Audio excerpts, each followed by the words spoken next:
everyone, and welcome back to another episode of the Reading Party podcast with Megan and Lexi.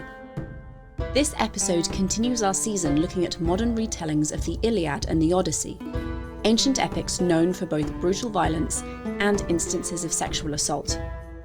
This episode is not suitable for under 18s. We hope you have your favourite beverage and snack ready to go, because we've got our teas and are ready to start spilling the tea on our latest ancient story.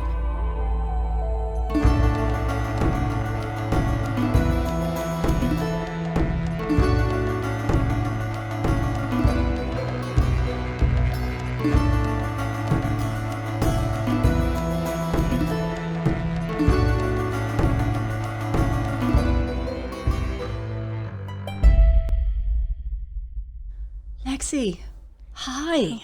Hi, it's been a hot second. It has. We did like 8 million recordings in, I think, 2 weeks.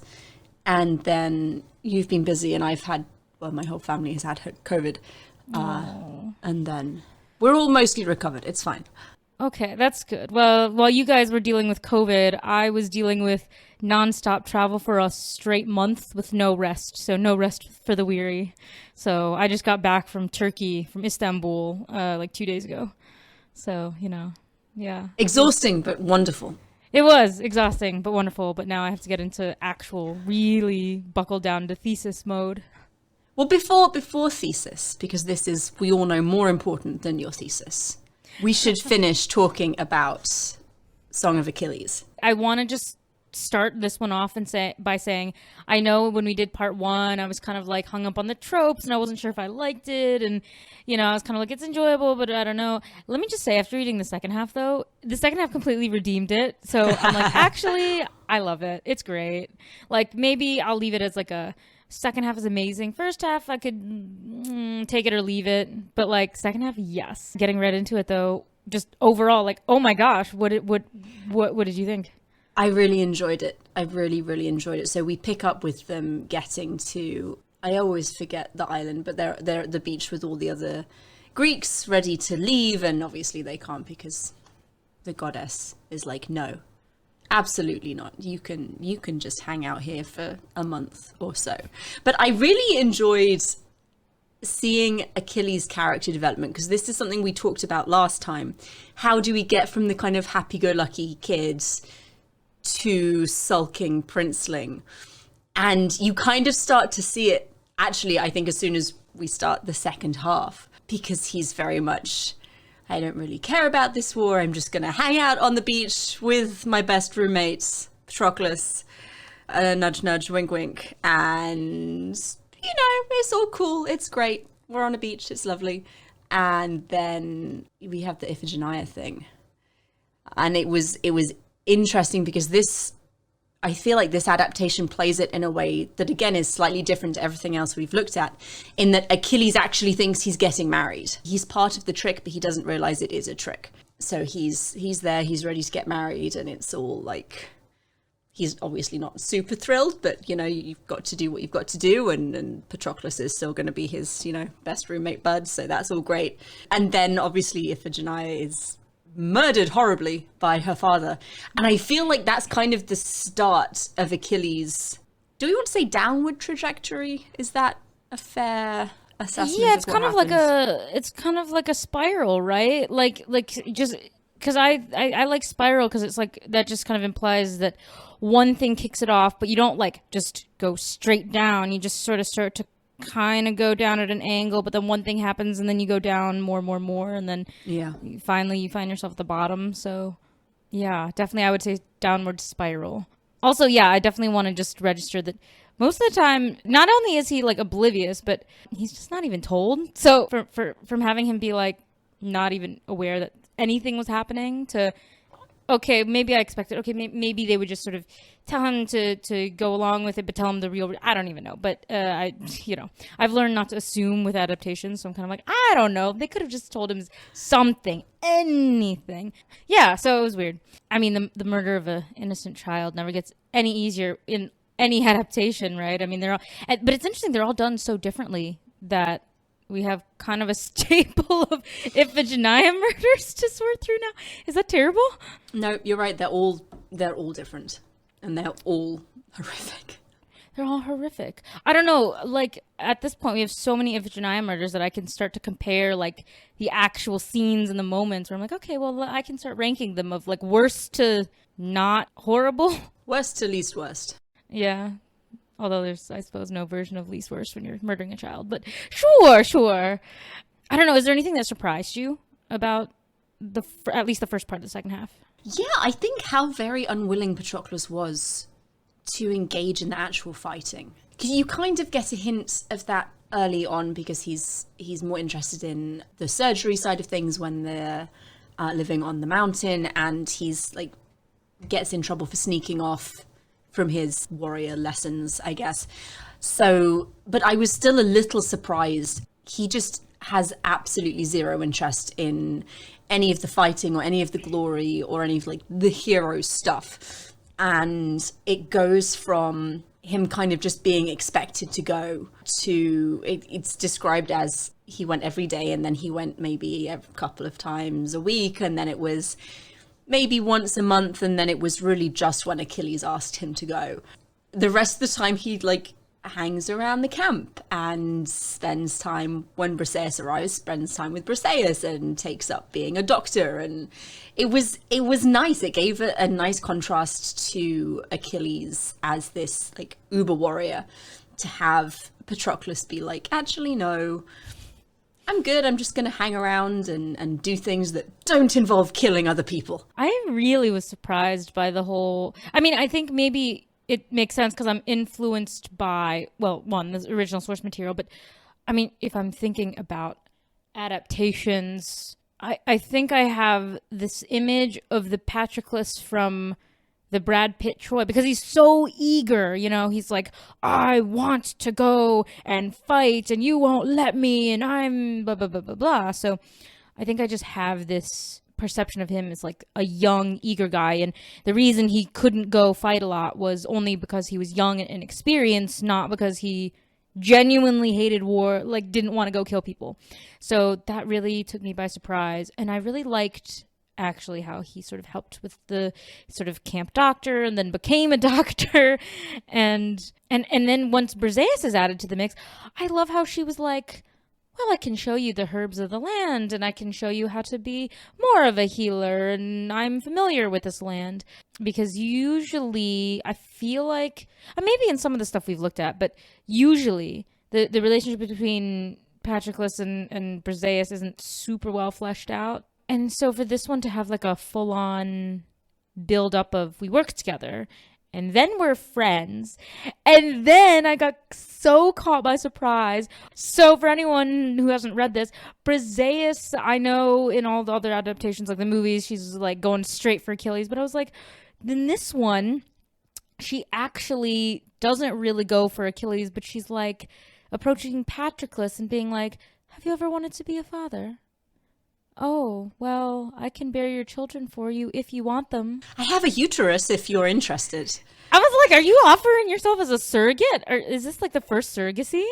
I didn't know if it was surrogacy or if it was she's genuinely romantically in love with Patroclus, and this is like, she knows he's in love with Achilles, but this is a way that she can be important to him and in his life without trying to compete with Achilles. I mean, she even offered up a threesome. She was like, I know you love him. So she's like, we could just have him join us. And he was like, that was genuinely shocking. Yeah, it was a surprise. I thought it was really sweet. And I think this Briseis is my second favorite Briseis of all the ones we've seen. First favorite being from Troy Fall of a City, because I thought she was super cool. But this Briseis, she's very three-dimensional. And the reason she and Achilles don't have a relationship is because he killed her whole family. So Achilles is like, I'm just going to stay away because obviously you don't like me, and that's fine. And she's like, no, I have zero interest in you because you're a murdering warmonger. But like, she teaches Patroclus the language, and then they kind of go about this weird rescue mission where Patroclus tells Achilles, when the soldiers come home with prisoners of war, he tells Achilles, okay, try and get these women, because we can keep them safe. And like Achilles does his best, and they come home with these women, and Briseis kind of takes them under her wing and looks after them, and they teach them Greek and how to be like useful around the camp and keep them safe from being made into essentially sex slaves. And for a lot of these women, it's nice how it's described, because Briseis gives them a purpose and gives them value and makes them feel safe, and then they go off on their own and kind of choose from the men, like form relationships and camp marriages, and it's described as like they have children. And Patroclus, I think at one point, describes it as they form this village, like this big family village.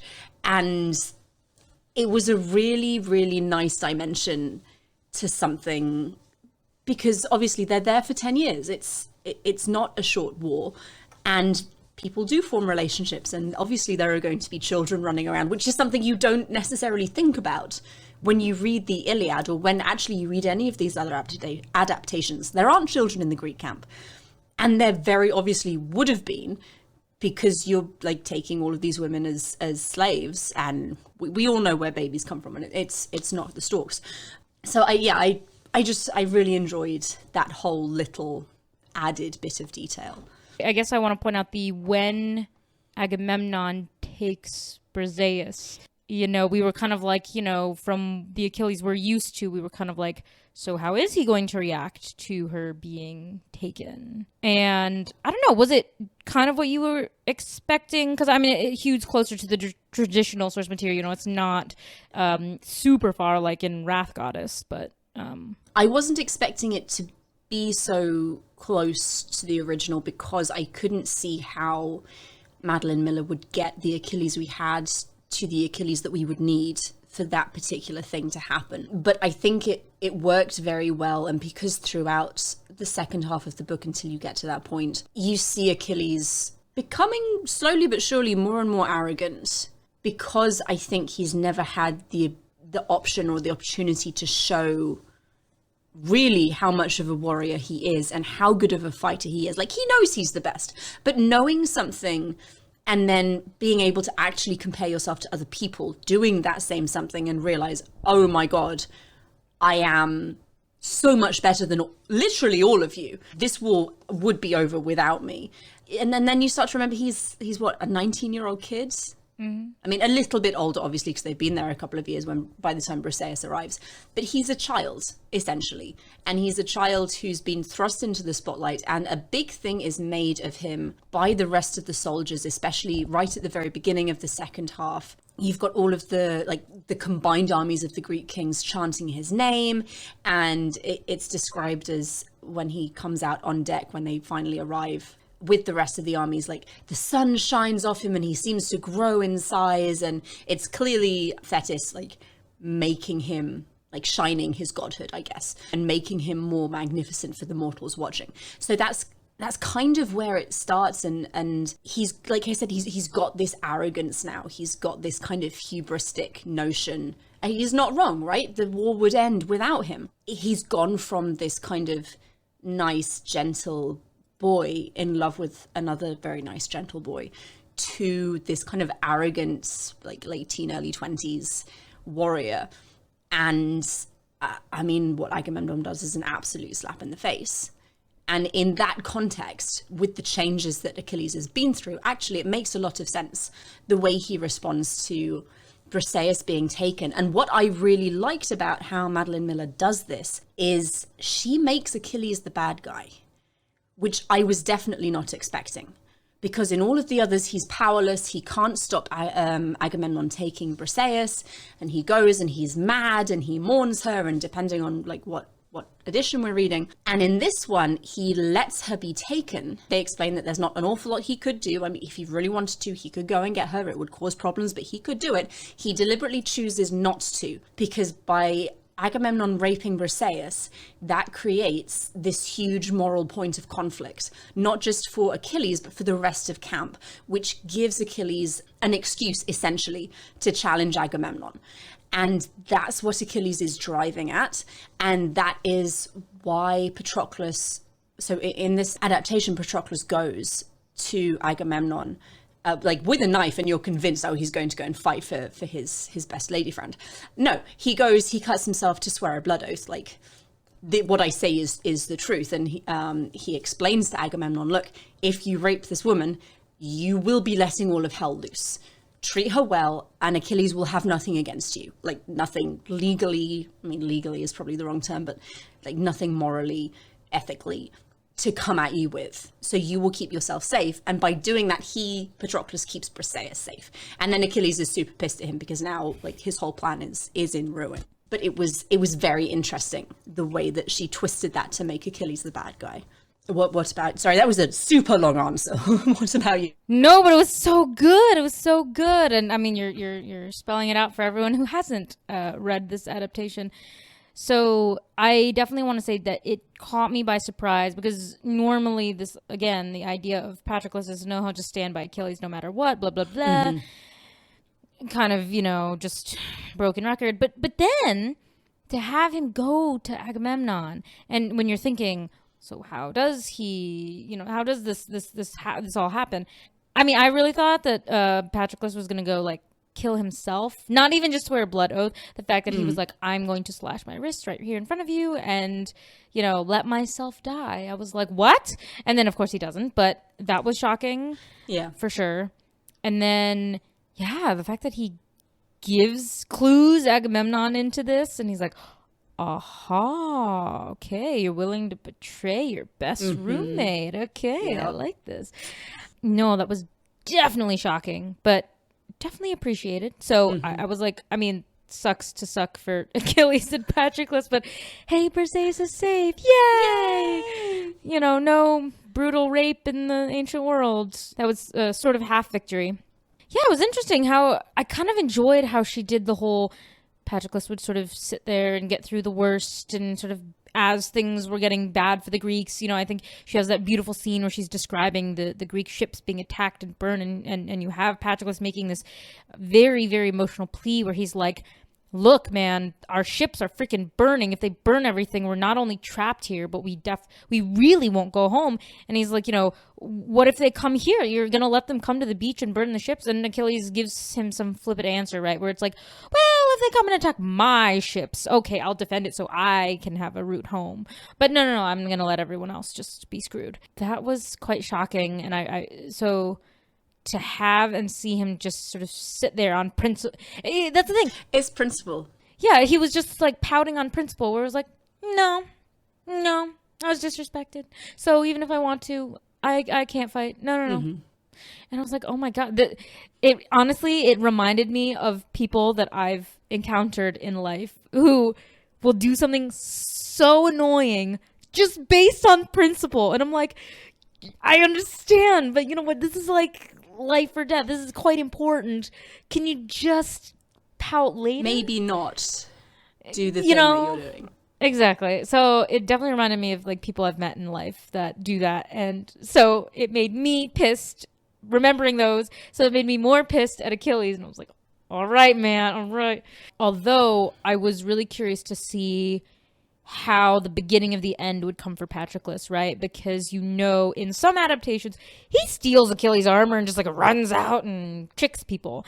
And in this one, I was so shocked to see that he had to like convince Achilles when he was like, okay, our ships are going to burn. What can we do? He's like, I cannot fight. And it came off to me as borderline like a desperate sort of like, of course I don't. It doesn't make me happy to see my friends being slaughtered and their ships being burned. So he's like this in this weird, I don't like this. Don't get me wrong, I don't. But I can't fight. I won't fight.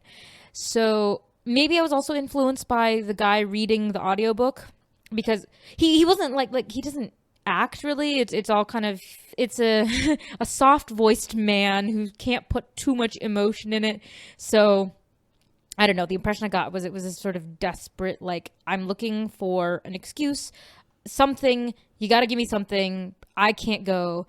And so when Patroclus was like, well, if you lent me your armor, we could pretend. And at first, he's like, no, why would I do? No. And then he's like, yeah, no, but it works. So he somehow convinces Achilles that just the specter of an Achilles-like figure, even the armor, would be terrifying enough. The rumor of his name. And he was like, I mean, you're not wrong. He's like, I am terrifying, obviously, is the best. So he's like, of course, they would be right to shake in their boots if they even hear of my name coming. So I was very interested how he literally had to convince him. And then he said yes. And then he like laces up the armor on Patroclus himself. And then like, you know, and I kind of love the little tutorial he was giving him. It's like the impersonate Achilles 101, where he was like, well, they'll know you're not me because you can't fight like me, so don't throw the spear, don't fight, yes, you can, you know, sort of bang it around, and he's like, here's a sword, oh, but don't use the sword. And I'm like, well, this completely defeats the purpose of being in battle. I really liked two things about this whole section. I feel like Madeline Miller really captured the desperation of the Greek camp very nicely, because you have Patroclus walking through and all of these wounded soldiers are coming by, and he remembers healing them previously, and now they're wounded or they're dead or they're dying. And then it describes Hector kind of climbing up onto one of the ships and throwing a flaming torch into it. You really get the feeling that this is, if something doesn't happen, this is the end of the Greeks. And I don't think I've had that feeling in any previous of the adaptations we've looked at. It's been bad, but it's not been like, okay, this is it, guys, we are going to die. And I really also enjoyed, because you've had this whole description of Patroclus as someone who A, doesn't like fighting, and B, isn't very good at it. It really kind of plays into the desperation that he must feel, but also how outlandish this plan is. Like, there's no way he's going to be taken as Achilles, and then magically somehow he is. Yeah, no, I definitely agree, because to have the guy who doesn't want to go kill people literally be like, yes, dress me up and send me out, it was a bit of a shock. And then you're like, okay, I get it. And I guess, like, also to contrast it with like the Brad Pitt Troy, he just goes running out and pushing the Trojans back. And in this one, he's put in the chariot with Achilles' own chariot driver. And he was like, yeah, just stay with him. He will drive you around. You'll just chase them back. And then, you know, he'll take care of you. So just, honestly, it made me, because he was basically describing the use of the chariot like an ancient taxi, basically. Yeah. It made me flash back to my favorite professor in undergrad, my wonderful art history professor, Dr. Sue Langdon, shout out to her. When I remember, because I was sitting in class in my Greek art and architecture course, and we saw a chariot, and she basically asked everyone, okay, does anyone know the purpose of an ancient Greek chariot, like how they used it and really what it was for? And everyone was like, yeah, you charge into battle with it, you fight, blah, blah, blah. And she was like, no, it was an ancient Uber. You would take it from point A, it would drop you off to point B, you jump down, the chariot goes away, you fight, and then it comes and picks you up and takes you back. And so the fact that they're, like, Madeline Miller's describing the Uber-like uses of this chariot when Achilles... Most accurate chariot depiction so far. Yes, so I thought of that. I was like, yes, oh my God, she got it. I was like, please tell me this came from like an art history class or some other history class. I'm like, this is so accurate. And I would say it's funny because that's kind of what I was looking for in some of the theatrical adaptations. I was like, so are they going to just show everyone like charging into battle because that's not historically accurate? Like, or are they going to take it like point A to point B? So I'd noticed that in Troy Fall of a City and the Brad Pitt Troy, some scenes they did use them accurately like a taxi cab, but then there was charging. So I was like, no, you just ruined it. Okay. But good job, Madeline Miller, for having the literary form of accurate ancient Ubers. So I did enjoy that. So then skipping forward a bit, Patroclus goes. He does not follow the plan. And he does not follow the plan because, you know, he says, okay, just drive them back to Troy and then come back. So he drives them away. They're very afraid of this specter. But then he just gets, I don't know, what would you call it? Like, I don't know if it's he gets caught up in it or if there's some, like, divine intervention that isn't explicitly spelled out. Because, he goes into this battle frenzy, it seems. And like doesn't immediately give himself away. He manages to kill some people, and the chariot driver's like, dude, this is a bad idea. What are you doing? We have to go back now. And then he jumps off the chariot by ancient Uber and like starts scaling the walls. Yeah, not only did he push them back, but like somehow he ended up alone at the walls of Troy. I couldn't figure that out. I was like, how did you I end think up what happened alone? was he pushed them away from the camp, but then they went so far and so fast they kind of went around behind them. Okay. And then he saw the walls and he was like, I can totally climb these and just take the city. Of course, why would you not do this? And then as he's climbing, there's this apparition of Apollo, like just hanging out on the walls. And it describes how Apollo picks him up off the wall and drops him back down. And Patroclus is like, no. And then he starts climbing again. And Apollo's like, I don't think so, friend. Goodbye. And removes him again. And then all of the Trojans catch up with him. And Hector's there. And then it's all over. And the last like living moments of Patroclus is him going, you cannot kill me because if you, well, like internally, because obviously you can't articulate this when Hector is stabbing you in the stomach, but he's thinking, you can't kill me because if you kill me, then Achilles is going to kill you, and you being alive is the only thing keeping Achilles alive. Once you're dead, his days are numbered, and it's just, and then obviously he is, well, he meets his end as Patroclus always does. Yeah. I remember us speculating about what happens after Patroclus dies. Does the book end there? Do we have like a little epilogue? Were you shocked as I was about what happened after he dies? I was surprised by how much of the book was left. And I wasn't surprised by how it was told. It wasn't what I was anticipating, but it was, I think, one of the possibilities we discussed. It was, I think we said, is it told in the third person? Is it told from Patroclus, like observing as a ghost? And there was another one, I can't remember what. But Madeline goes with the ghost route, which was nice. I enjoyed the continuity of the narrative voice, and it did allow for a good amount of the story, like after even Achilles' death, to be told. What did you think? Yeah, I really liked it. I, again, had no idea which route she would take. I must admit, I probably wasn't expecting that she would go the ghost or sort of unfinished spirit route. I think I was more expecting not like a narrative change completely, but maybe like a more epilogue-y narrator type thing.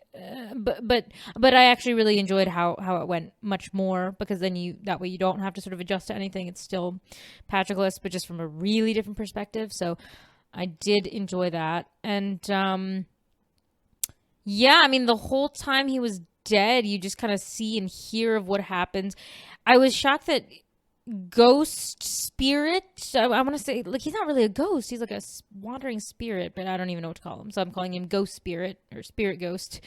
So spirit ghost Patroclus, it's like he accompanies Achilles everywhere, and I don't want to say he's like his personal Lar, like in, Roman mythology or times, the household spirits who just like follow you, but I was like, oh my God, he's like the personal Lar of Achilles, because he like goes in the tent and he's like, I miss you and blah, blah, blah. And I was like, oh my gosh, all you need is like a little household shrine. And then it's Roman suddenly. Not really. But yeah, I don't know. I kind of enjoyed, though, how even after Patroclus dies, you still get to hear of the end of the war. And I really enjoyed how you hear of the duel with Achilles in, the Scamander River.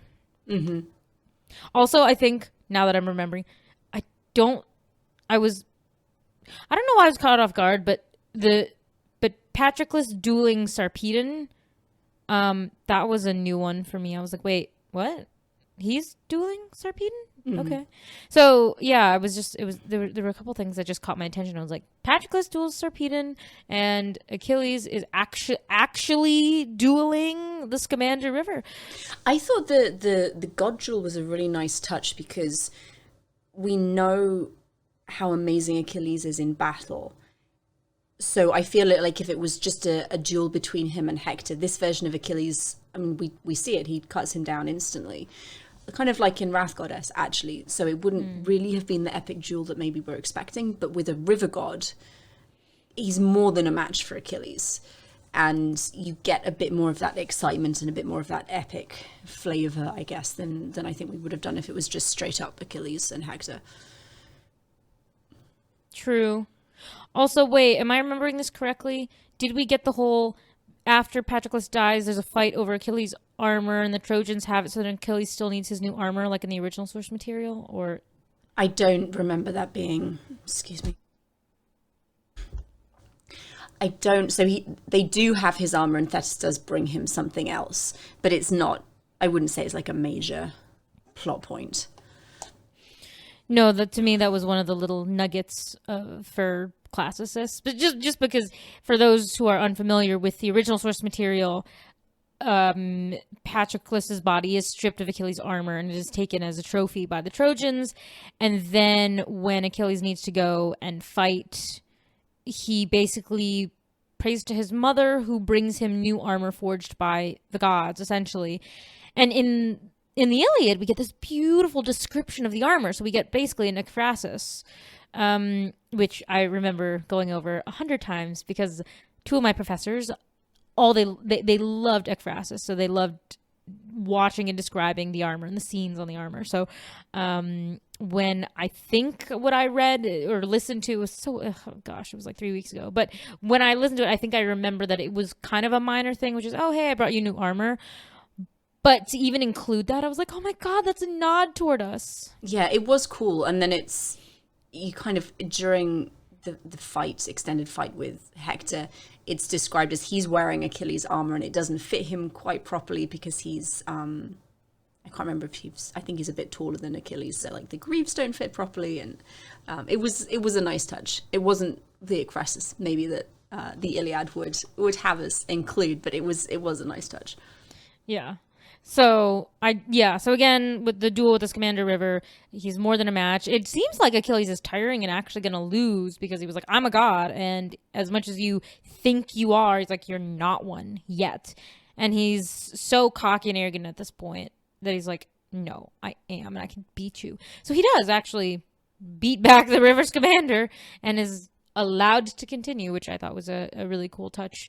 So yeah, again, the duel with Hector, not big and epic like in the Hollywood movies at all, just kind of like kills him and he's like, okay, well, cool. Drags his body back. The scene with Priam coming to beg Achilles for his son's body was a bit shorter than I was expecting, but I was kind of like, I mean, at the end of the day, it doesn't need to be a big thing, because I was like, in the sort of film adaptations we've seen, because they put so much emphasis on the duel, I feel like if they're going to put that much emphasis on it, you need to have this big thing about Priam coming and begging for his epic warrior son who challenged Achilles so much and, blah, blah, blah, and respect for... But if he's cut down almost instantly, then he's basically reduced to kind of any other soldier. And so it's not really worth spending time on this big plea for just another regular guy. So from the perspective that this book takes, it made sense that scene was pretty short. So I was like, okay, fine. So then when we get toward the end, though, when Achilles dies... Well, I feel like he's been spending, since Patroclus has been killed, he's been spending the whole time just waiting for someone to kill him. Like, every duel he has is kind of, he's hoping this is going to be the one that ends him. Which was... Again, a different take, I think, to some of the other adaptations we've read. And I think obviously a direct result of the relationship that you see develop in the first half of the book between Achilles and Patroclus. Like, once one is down, the other one isn't going to want to stay around for much longer.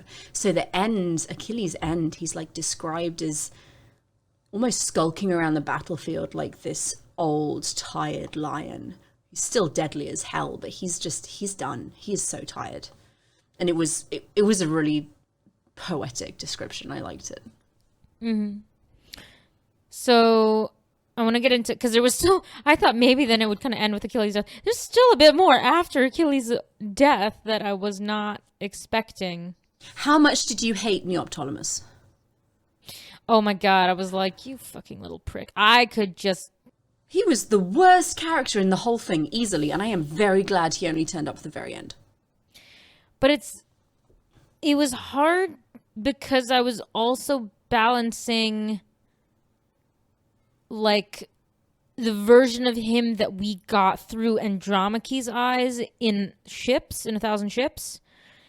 Because in that one, like, you know, he's Achilles' son. He does this, that, and the other thing. He takes her as a pride. Like, he does your classic Greek victor thing. But at the same time, the way that Natalie portrayed it, he wasn't awful. Like, she didn't love him when she had to remarry. But then, you know, from that description, you know, he gave her a son. And then she actually sort of tolerated him because then they would talk and do this. And then even after he died in that one, you know, he allowed her to blah, blah, blah. So seeing Neoptolemus described in that way and then seeing him here, I was like, oh my God, what did someone, I was like, no wonder Natalie had to like rehabilitate you, because if this was all we got, this would be absolutely horrifying. And oh, he's a monster. He's an absolute monster. And it's fascinating. And he arrives fresh from Skyros, and he's this little short shrimp, and he's just like, I'm my father's son. Like, I don't know about you, but I gave him in my head voice was like super young, sort of more prepubescent. like, yeah, high pitched. Sounds like more like a young girl than a boy, honestly. It shows so much that he's been raised by Thetis, right? Because he has this absolute hatred and disregard for anything mortal, and everything except his dad is absolutely worthless. And he hates Patroclus, absolutely despises him, refuses to have Patroclus like buried with his father. He's also like the sole reason why, I can't remember her name, the Trojan princess is sacrificed, because he's like, my father deserves the best. And you're just sitting there thinking, this is 100% not what Achilles would have wanted. This is what you think he would have wanted, because the only thing you've heard about him is through Thetis. And we've all seen how Thetis is throughout the course of this. She's also pretty horrific. But he was god awful. Hated him. Yeah, I mean, and he didn't want to admit that his father was a little bit gay. Like, he was just like, no, my father was the... But it didn't seem like it was homophobia. It was this whole mortals are bad thing. Yeah, no, we definitely want to be very clear. He's not homophobic. He's just, I don't want to acknowledge that my father loved this person because he was mortal, and it would impugn my father's godlike reputation if it got known that he had a quote-unquote weakness for a mortal. So it's like, if you're a god, you basically hate all of humanity, and to keep that image, you cannot love them. So, yeah. Weird. But, yeah. Unpleasant. And then they all leave, and you're like, but Patroclus. Well, I hated how he treated Briseis. Yeah, that was... Were you expecting that? I was like... I wasn't. Because she even was like, I'm going to submit to you. Yeah, he's convinced that there is no way you would have had value except as a bed slave. And the fact that Achilles never touched her, she must be lying. Like, don't lie to me. I'm not lying. Yeah. And and then you remember, he's a child. He's an arrogant, horrible child. And this woman has been through so much, and now she's at his whim. It's just deeply unpleasant.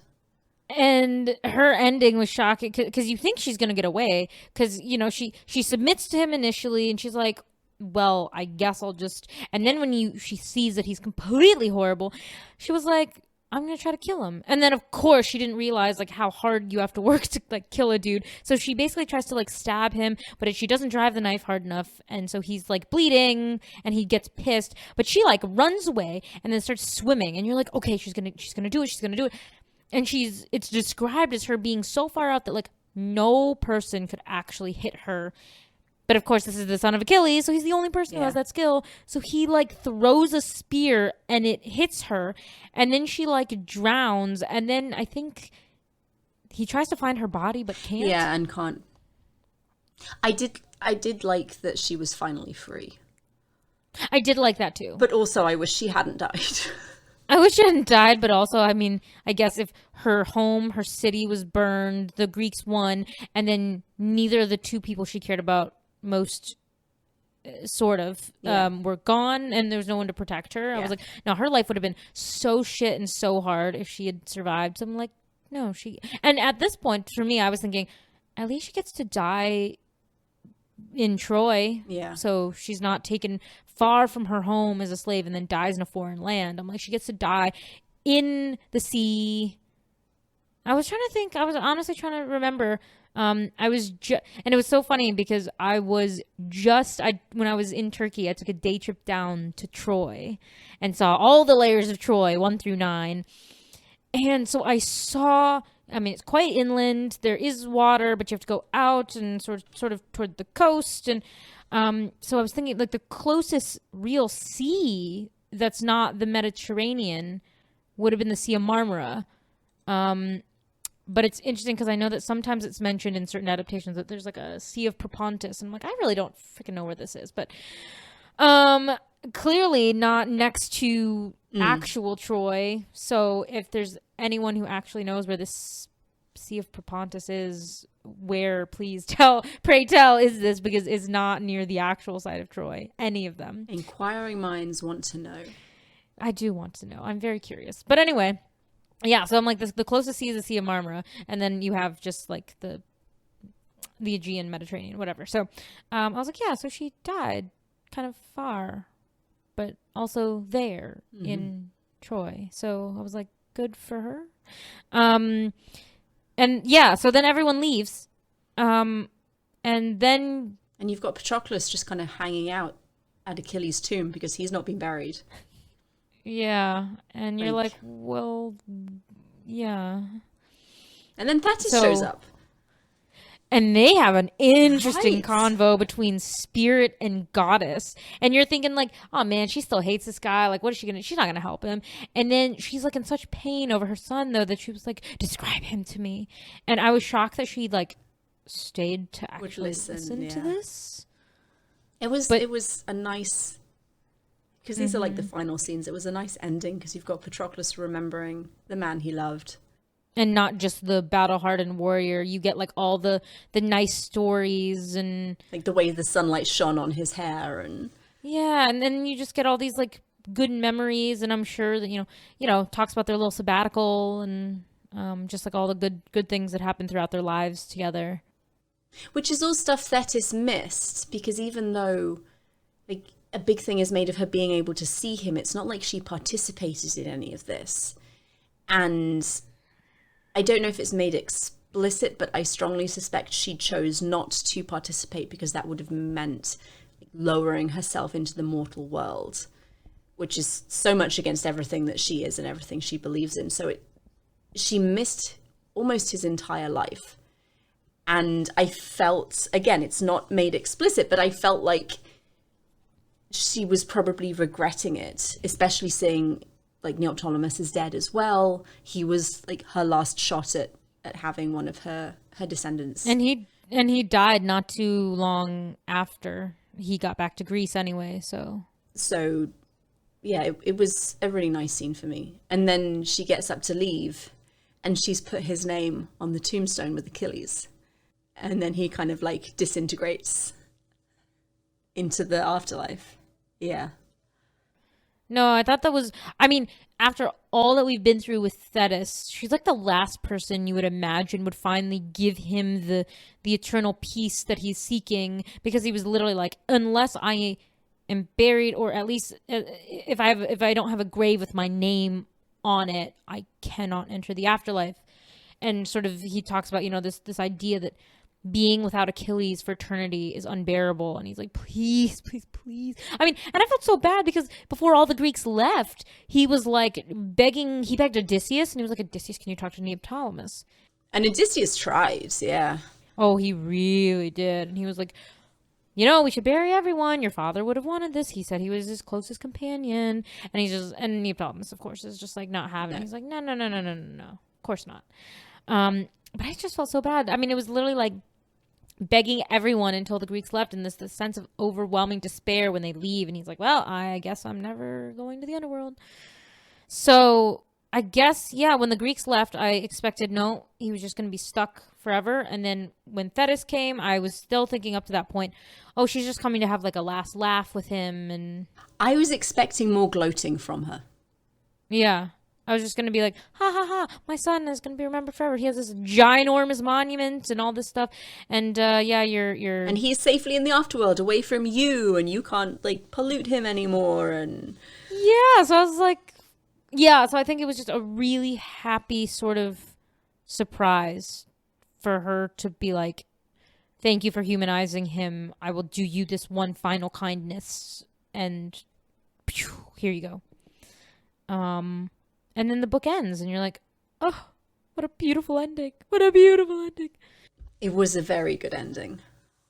It really was. Yeah, I like how... Well, that's 2 adaptations now where I like how you feel a sense of closure at the end, right? So the last thing we did was ships, and it ends with Andromache not being like 100% happy, but she's redeemed, and so you kind of just know that like she's married to a Trojan prince. She's kind of a princess again. She's safe, and you get... Like, she's safe, and she has her status, and she has kind of family, and... Yeah, so it ends with like that, and then to have this, the very next thing we do also sort of end with like, it's again not like super happy, but like, you know, things aren't just terrible because, hey, he will get to join Achilles in the underworld now.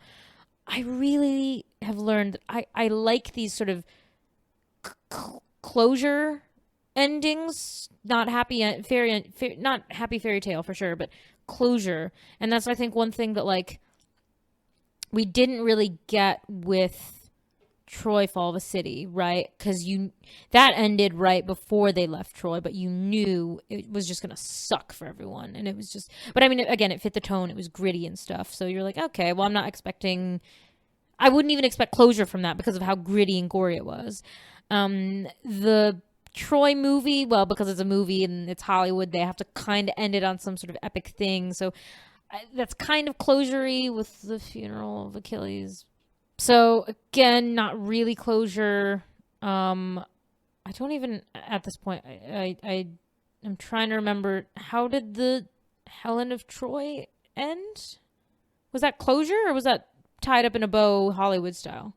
It ends with, doesn't it end with Clytemnestra stabbing Agamemnon to death, and then Helen and Menelaus meeting in the stables, and he's like, I don't expect you to love me, but you can come with me and I will look after you. So that's kind of closure. That is closure, because she, you know, he's like, yeah. No, that is closure, because she willingly follows him, and he's happy.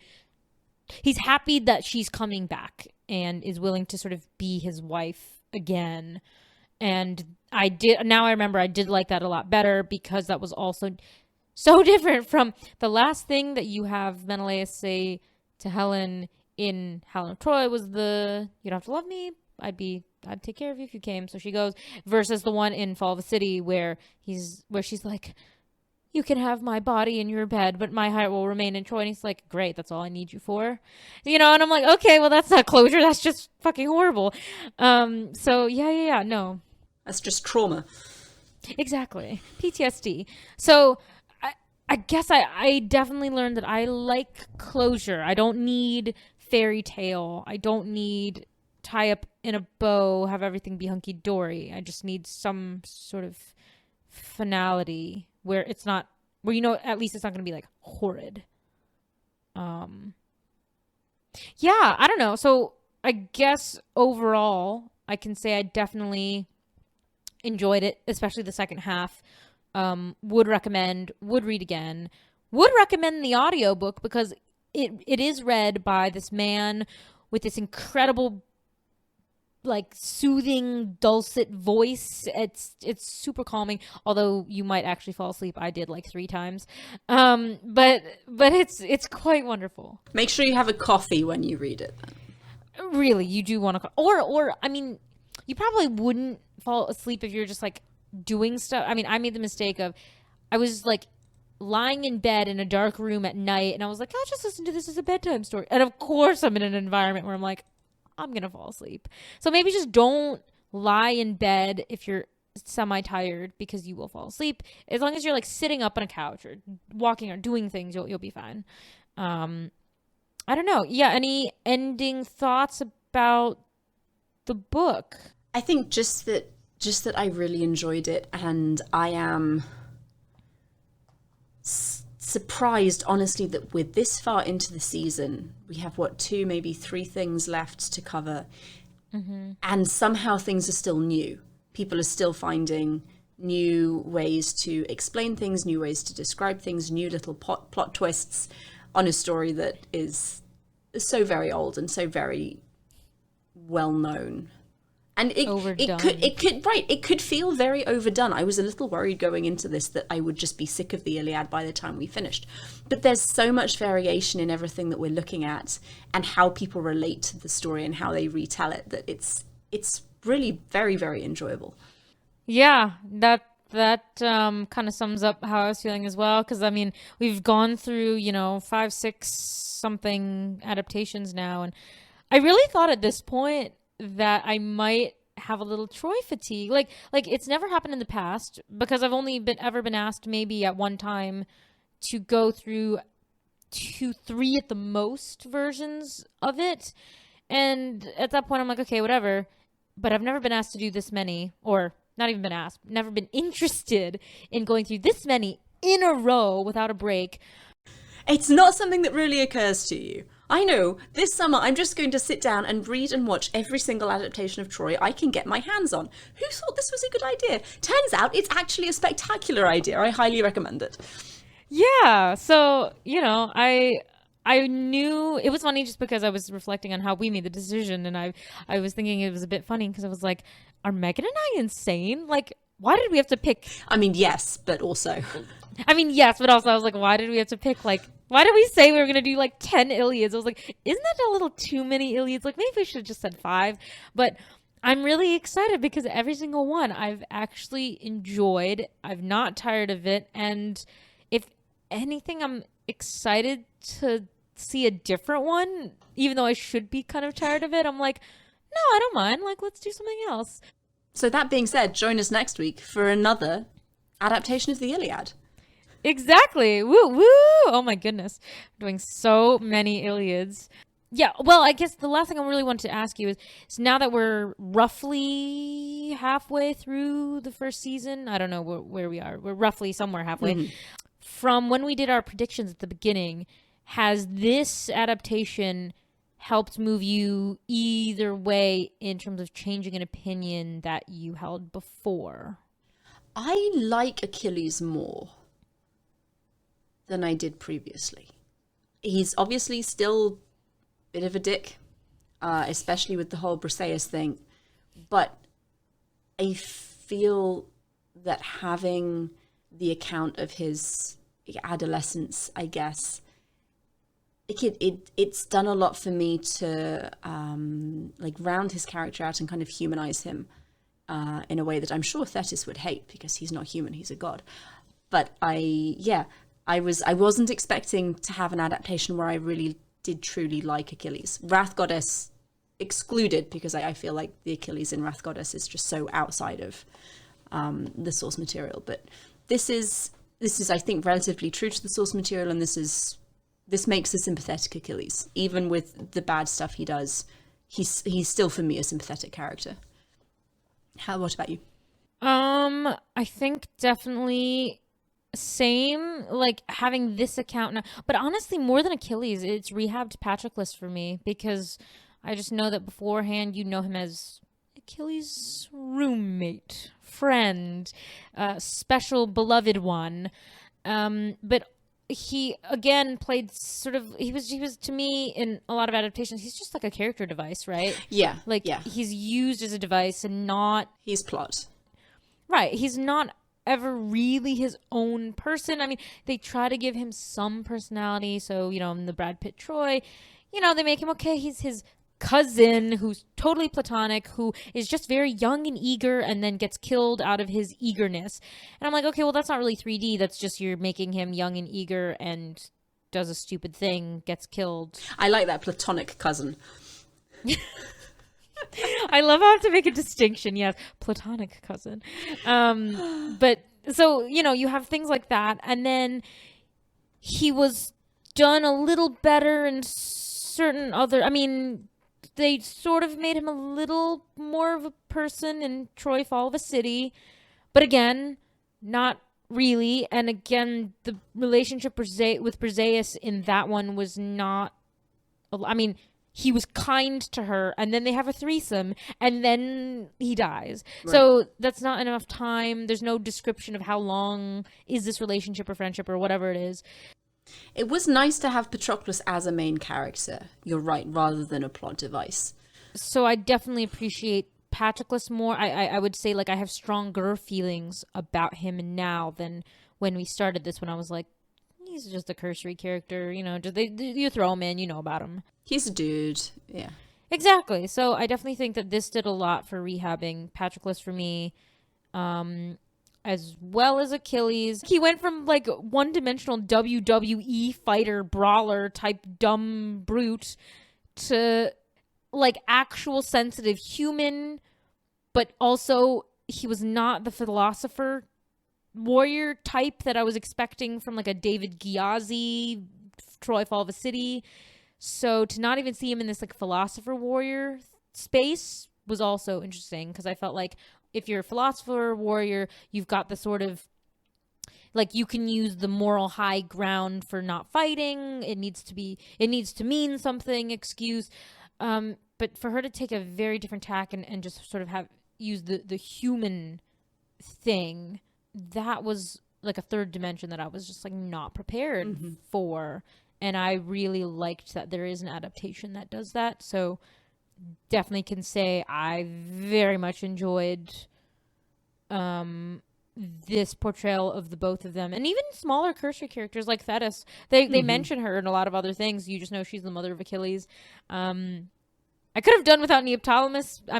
We already know. Yeah. I see why he was necessary, I think, to give that kind of ending for Patroclus, but no, I didn't enjoy him at all. You rarely get Neoptolemus mentioned in any other adaptations. If you do, he's mentioned worth it. I think because the only other adaptation really where we hear of Neoptolemus is Thousand Ships with Andromache. So again, he's a very small cursory character, and so she brought him out of that obscurity where you might know his name, but not really, other than he was the son of Achilles. So, it made me went from seeing him as just son of Achilles, random character, to I actually actively don't like this person. So I'm going to be interested to see if we see Neoptolemus really appear in anything else. And I want to know, and I hope someone can rehab his image, because if this is the only Neoptolemus we have, then I will be I fucking hate Neoptolemus. He's just an awful person all around. Yeah, exactly. Well, anyway, this was a really good book. I loved it. Highly recommended. Highly recommend. And with that, if anyone has any opinions or comments, please send them to us. We love to hear from you. Suggestions on where we can go to find Neoptolemus not being a dick? Please. So, with that, join us next week for yet another Iliad adaptation. Hey, thanks for listening. Don't forget to leave us a review, and you can also follow us on social media at The Reading Party Podcast. If you'd like to leave us a book or movie suggestion, then email us at thereadingpartypod@gmail.com. See you next week.